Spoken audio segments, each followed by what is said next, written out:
Namaste. At the outset, I am very grateful to Swamiji for inviting me here this morning to be part of this conference. I would also like to apologize for coming late. There was a confusion in my mind regarding the timings. Extremely sorry about that. So, the topic of my paper is the Uttaramerur inscription and the impact that it has had on the functioning of the Chola administration. As you all know, Uttaramerur is a place which is about 20-25 kilometers from Kanchipuram on the Vandavashi road. We often read about this inscription, especially during the time of elections. And then after that, we all forget about the significance of this inscription. Basically, I'll come into the details of the inscription a little later. Basically, it talks about village self-governance, administration at the grassroots level in the Chola period. This is what we will understand when we look at any website or any book. I would like to give a little bit of background to this Uttaramerur inscription and why it has become so famous. The villages of Tamil Nadu from the Pallava and the Pandya times, that is, say, from approximately the 5th to the 9th centuries AD. I am talking about the time before the Cholas became a mighty power in South India, when the Pallavas were ruling North Tamil Nadu and the Pandyas were ruling South Tamil Nadu. Many of these villages were peopled by scholars in the 4 Vedas, Chatur Vedas, and these villages came to be called Chaturvedi Mangalams or Agraharams, Agarams, etc. And the governing body, the administrative organization of these Chaturvedi Mangalams were called the Sabhas or the Perun Sabhas, Mahasabhas, big Sabhas, depending on the size of the villages. Some were small, some were big. These Sabhas had under them, the big banner, umbrella of the Sabhas had under them smaller committees which were called Varyams. Whatever I say today in this lecture about the Sabhas or about the Uttaramerur inscription, I have done very little original research. And I told Swamiji that at the very beginning. Great scholars have already done immense amount of profound research, namely the father of South Indian history, Professor K.A. Neelakanta Shastri, on the Cholas, and his student Dr. C. Meenakshi on the Pallavas, and more recently a very great archaeologist scholar Dr. R. Nagaswamy on the Uttaramerur inscription itself, on which he has written a monograph. So almost everything that I am saying this morning in this lecture is going to be from C. Meenakshi's, Dr. Neelakanta Shastri's and Dr. Yes, sir. I have to acknowledge it. Thank you. Thank you very much. I must acknowledge where I have got my information from. So, in the Pallava period, that is preceding the Chola times, there were more than 20 sabhas all over North Tamil Nadu. And what were these sabhas doing in the villages? They were looking after temple management, irrigation works, agricultural lands in the villages, and also administrating local justice. Now, this is a very important thing. Justice was given at the grassroots level in the villages itself. Every small matter did not have to go to the Pallava king in Kanchipuram or the Pandya king in Madurai. That was not needed at all. Later in the Chola times, it became much better. This whole thing became far more widespread, and anything that had to do with justice didn't have to leave the village and didn't have to go to the next higher level, not even to the province at all. So the Sabhas controlled as a body a number of Varyams. Those are subcommittees which carried on village administration. Now, what exactly is a Varyam and why was that word chosen? Dr. C. Meenakshi says there are 3 meanings for Varyam. It could have been derived from the term Varam, which means share, or in Tamil we call it Pangu. So, Varyam will be those that share, and Varyam will stand for a group or a committee of warriors. Varyam could be from the Sanskrit word vara, which means a collection, samuha. It may correspond to the other body called Alum Ganata. In other villages, there were bodies called the Alum Ganata, and like that, the Varyams of the Sabhas were also there. Varyam could also be from the Sanskrit root vr, which means to choose or select. So, Varya is one who is chosen, and Varyam is a group of selected men. So, Varyam in Sanskritam became Variyam in Tamil. Like when we say Surya in Tamil Nadu, we say Suriya. When we say Chandra, we say Chandiran. Same way, Varyam became Variyam. And what was the duty of the Varyam in the Pallava and the Pandya times?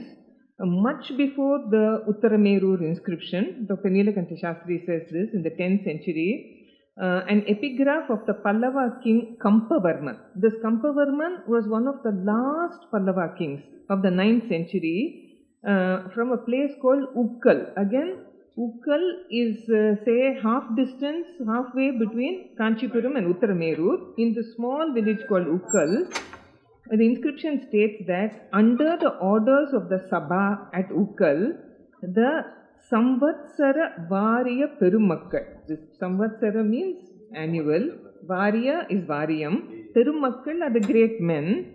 This committee received from an individual a certain amount of paddy, and how they were going to give interest to that person from this share of paddy, and how they were going to look after the maintenance of a tank is what is given in this Pallava inscription. So, this Varyam was an annual body also, which was part of the big Sabha.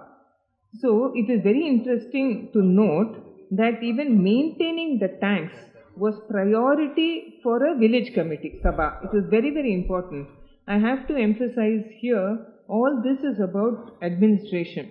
Today, many cities and towns in India are suffering from acute water shortage. We understand that the population in 1000 years ago, when the Pallavas and the Cholas were ruling, was minuscule compared to the population of today.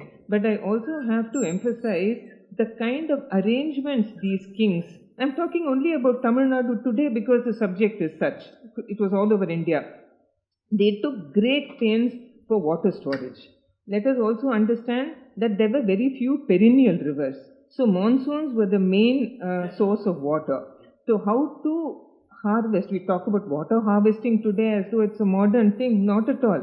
Water harvesting was done in priority.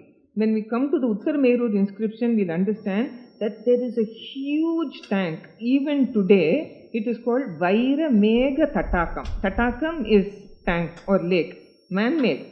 Vairamega was the title of a Pallava king called Dantivarman, who lent his title to that tank. It is simply very vast. There's another place called Mamandur, also a Pallava tank, which is called Mahendra Tataka, named after Mahendra Varman. I'm just giving you one or two examples. These were not small man-made tanks. They were huge, miles wide in length and miles wide in breadth, very deep also. And all the water from the catchment areas poured into these tanks till they were brimming. And they were sometimes situated near villages.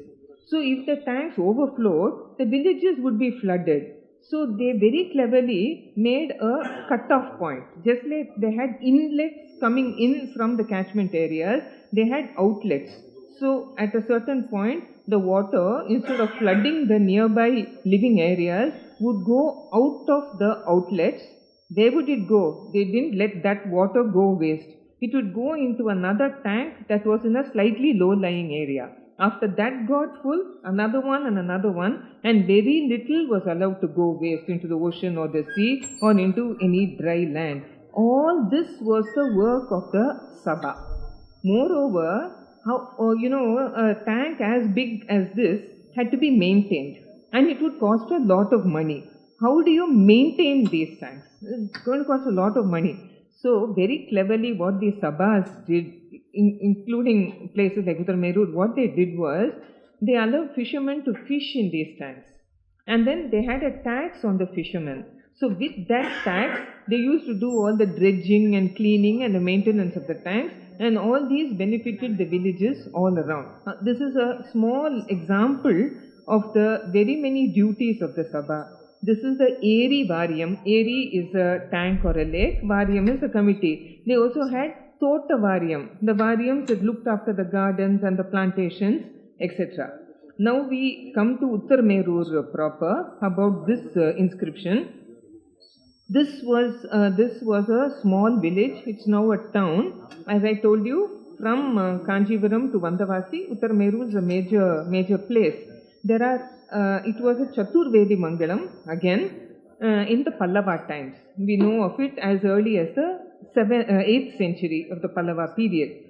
Many temples are there even today. The famous Sundaravarada Perumal Vishnu temple, the Vaikunta Perumal temple, and 4 or 5 Shiva temples are also there. Extremely ancient, Pallava, Chola period.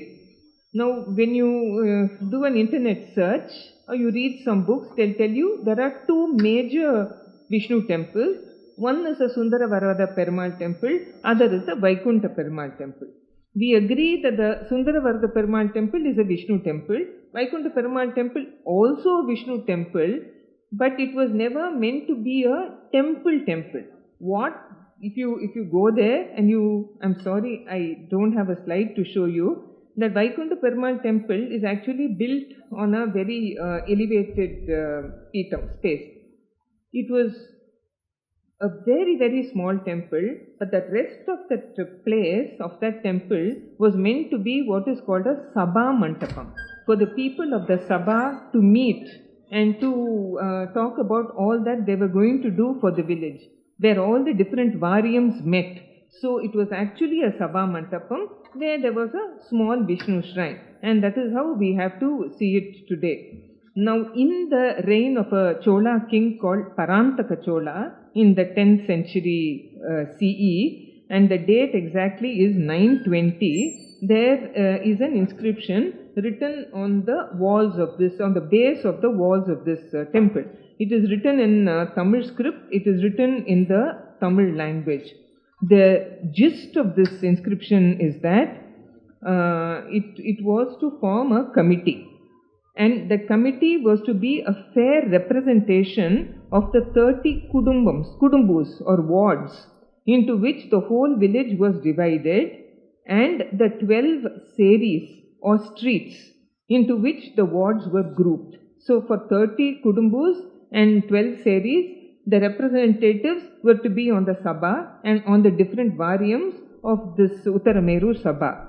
The actual method of selection. Here I want to make a clear distinction. Whenever we read about the Uttaramerur inscription, we talk about election.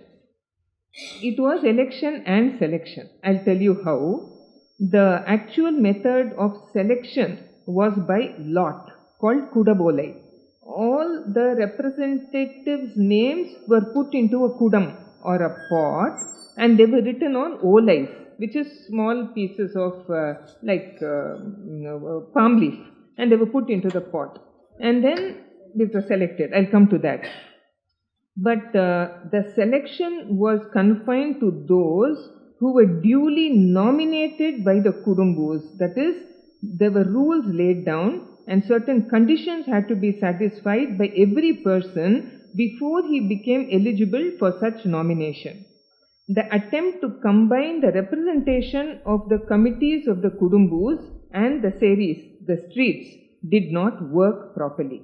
And as a result of the breakdown that followed, another effort was made 2 years later to reform the method of selection to the committees.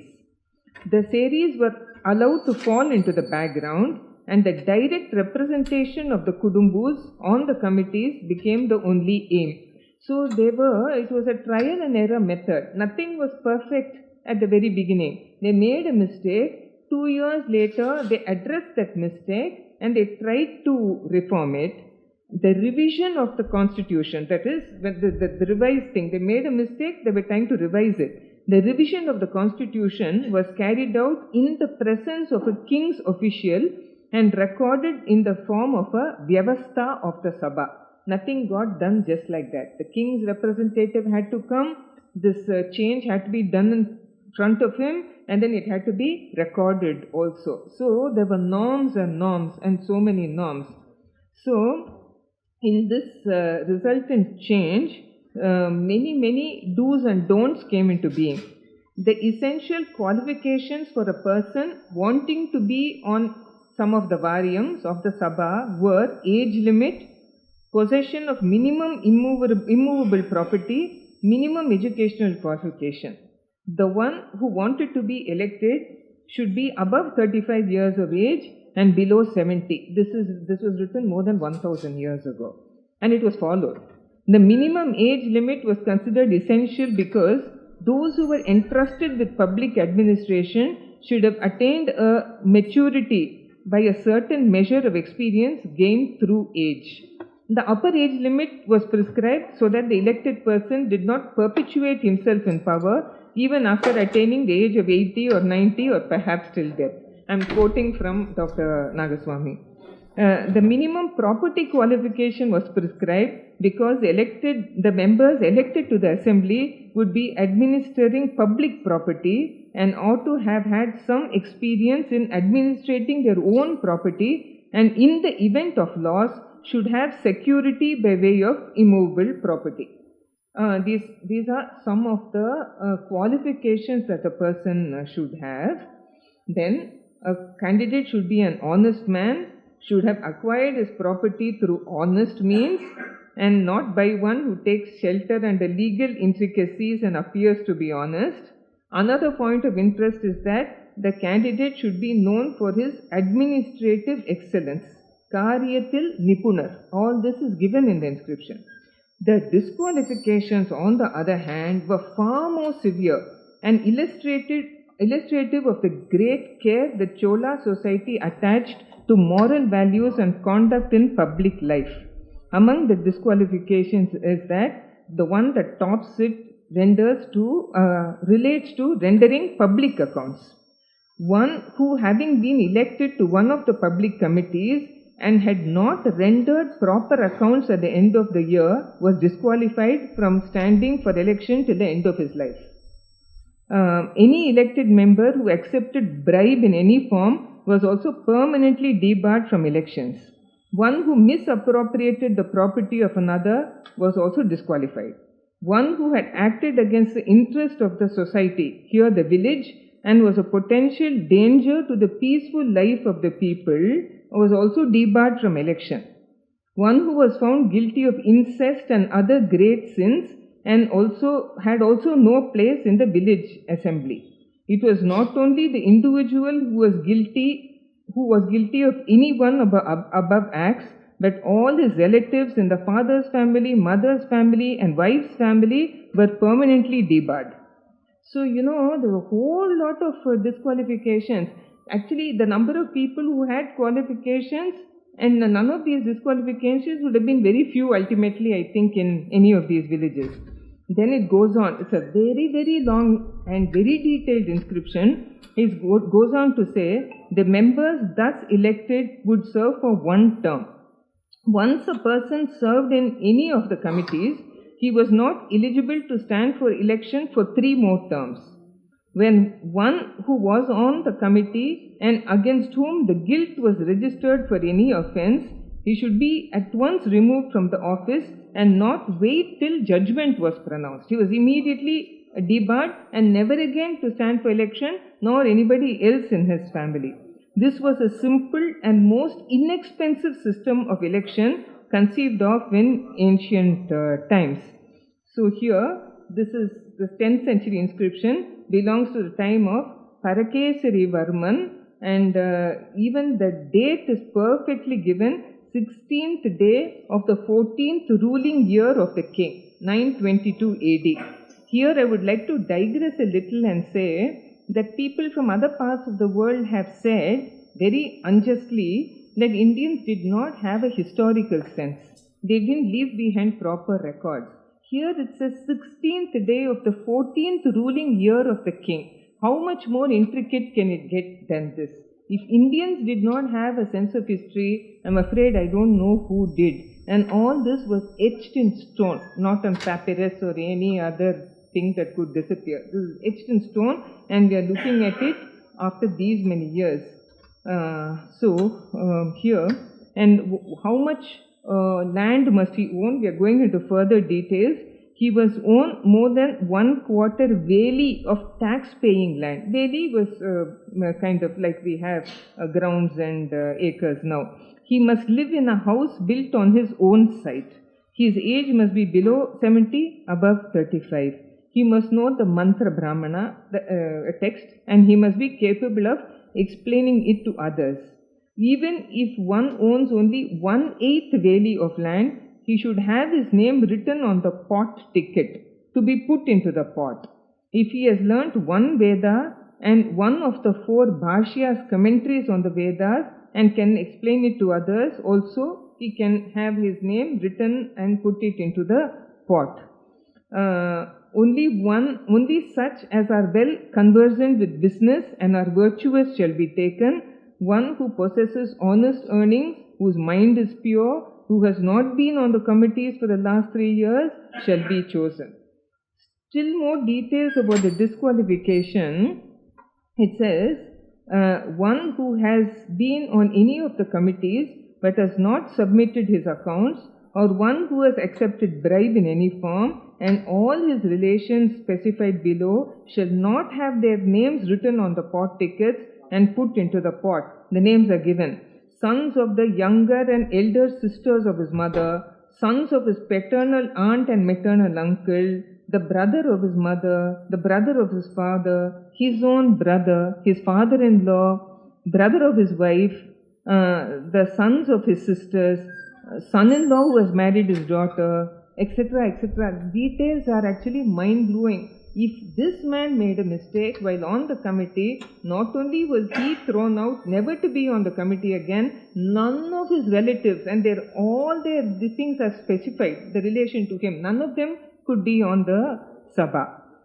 So then what would happen is, all the names of all these people who had all the qualifications and none of these disqualifications would be written on these olais. They would be placed into a pot, and then the entire great people of the village would meet, and then that is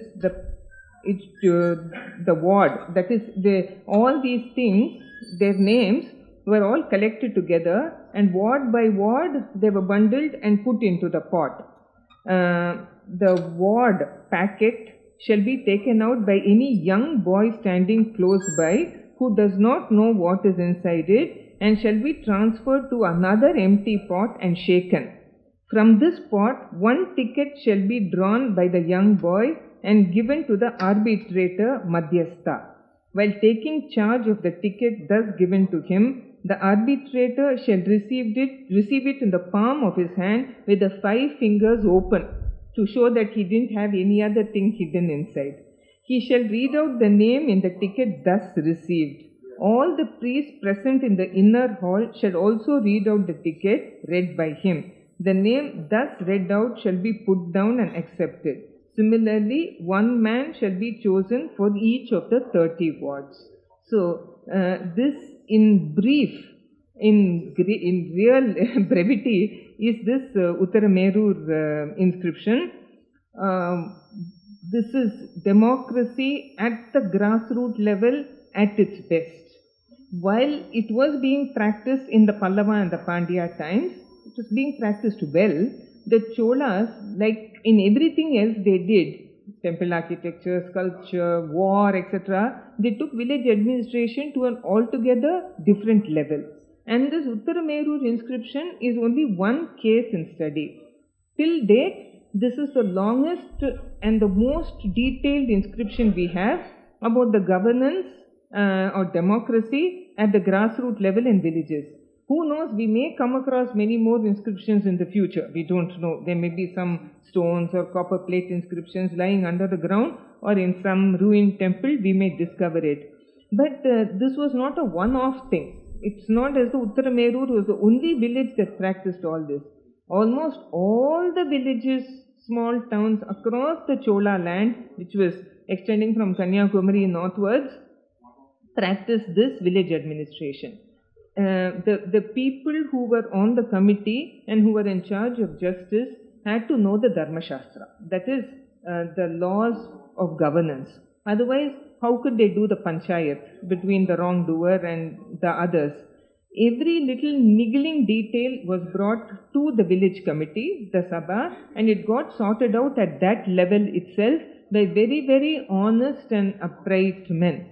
What more do we need? And how much this was enforced goes into the punishments that were. If you made a small mistake, never again could you be on the village Sabha, and never again could any of your relatives also be there. So in case you made a mistake, you went home, they would probably throw that man out of the house because so many other relatives could never ever step into the village Sabha again. This was refined, completely made perfect in the Chola times. I'm not sure how far this can be followed. We can go back to this in the present day. We have come away from this model for far too long. Even in the subsequent Vijayanagara, the great Vijayanagara era that we had from the 14th century onwards, this kind of grassroots democracy was not followed. And the reason for that is not far to seek. The political condition in the Vijayanagara times was very, very different. They were up against a whole lot of odds which the Cholas weren't. It did continue to a certain extent. They kept everything very steady, did the Vijayanagara rulers. But the village committee never ever went back to that efficient mode it was in the Chola times. Even, I'm saying, if we cannot go back to what happened in the 10th, 11th, 12th, 13th centuries in the Chola period, I am not one into administration, I am not one into politics. Maybe I am an idealist, I do not know. But maybe some of these things could be brought back into the villages. For example, maintaining the aeries, it could be the collective responsibility of the villagers. Do you know how much they could benefit? I have seen some of these Chola and Pallava and Pandya man-made lakes. They are simply huge. But because from the British period onwards, they were allowed to languish, they have been silted up. And even in the monsoons, when there is a lot of water, they don't stay there because they are not deep enough to hold that much water. And if the villagers could, collectively do something about this, not only they, but many others could benefit from that water storage. I mean, this is just a small thing from the top of my head that I'm saying. A collective effort, a concerted effort, right at the village level, will lead to a lot more dividends for those people. But in the Chola times, the input came right from the top. The king himself wanted village democracy. He wanted these sabhas and such other committees in other villages also to be very efficient, because it would reduce the amount of work going up. The king didn't have to take care of all of this. The provinces, the districts didn't have to do this. Everything was sorted out at the base itself. I'm not at all sure how this can come about again, but it is my hope that somehow at least some aspects of this can be brought into use. This was a perfect system. All the loopholes were ironed out, and it seems that they had worked very, very, very hard more than 1000 years ago on giving people a lot of democracy. I repeat, at the bottommost level, at the grassroots level, and it seemed to have worked very well for them.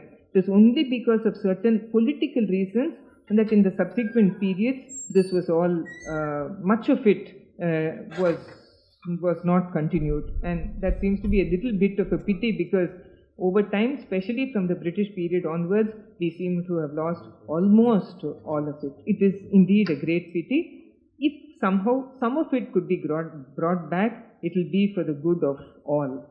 Thank you. Thank you very much.